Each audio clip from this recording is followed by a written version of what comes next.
नमस्कार, मेरा नाम शालिनी सालेचा है और आज मैं आपको करवा चौथ के बारे में बताऊंगी। यूँ तो हर साल करवा चौथ का व्रत मनाया जाता है और हर साल हम करवा चौथ का व्रत जो है वो रखते हैं। हर साल कार्तिक मास की कृष्ण पक्ष की चतुर्थी तिथि को करवा चौथ का ये त्यौहार जो है वो मनाया जाता है। इस दिन पति की लंबी आयु के लिए महिलाएं जो हैं वो व्रत रखती हैं और शाम को 16 श्रृंगार करके तैयार होती हैं और चंद्रमा का पूजन करती हैं, चंद्रमा को अर्घ देती हैं और छलनी से मतलब छलनी जो होती है उससे चांद को देखती हैं। इसके बाद पति को तिलक करती हैं, उनके पैर छूती हैं, उनसे आशीर्वाद लेती हैं और पति के हाथों से जल ग्रहण करती हैं। फिर अपना व्रत जो है वो खोलती हैं। इस बार करवा चौथ का व्रत जो है वो 24 अक्टूबर को यानी कि रविवार के दिन रखा जाएगा। अब मैं आपको बताऊंगी कि छलनी से जो देखते हैं चंद्रमा को वो परंपरा कैसे शुरू हुई थी। जो लोग कथा सुनते हैं वो कथा किसी से सुन भी सकते हैं। अगर कोई कथा सुनाने वाला नहीं है तो आप मेरे इस वीडियो को देख के, इस वीडियो को चला के आप ये कथा सुन सकते हैं और उसके बाद आप अपना व्रत खोल सकते हैं, जितनी भी महिलाएं हैं। तो ये एक मान्यता है, कहा जाता है कि एक साहूकार था जिसके 7 बेटे थे और एक बेटी थी।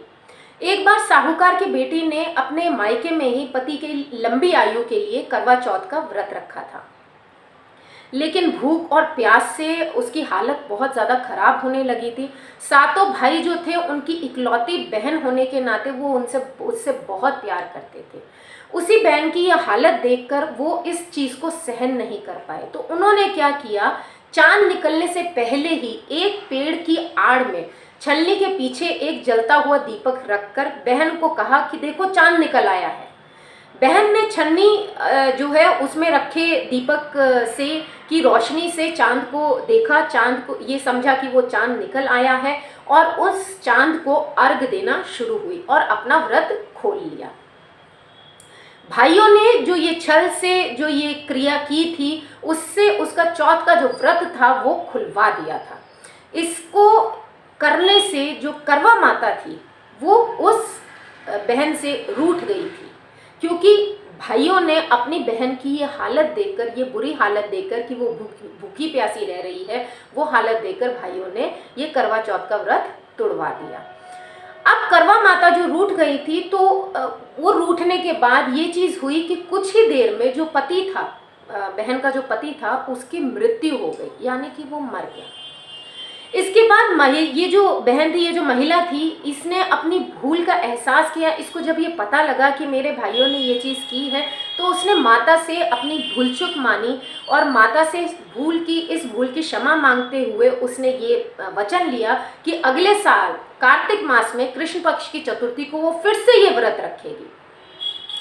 किसी भी तरीके से छल से बचने के लिए उसने खुद ही अपने हाथ से छलनी ली, छलनी को पूरा सजाया और दीपक जो है वो रखकर चांद देव जो है, चंद्रमा जो है, उनके दर्शन किए, खुद ही ये सारी चीज़ें की। और इसके बाद ये हुआ कि करवा माता जो थी वो उनसे प्रसन्न हो गई, उस महिला से, और उनका पति जीवित हो गया।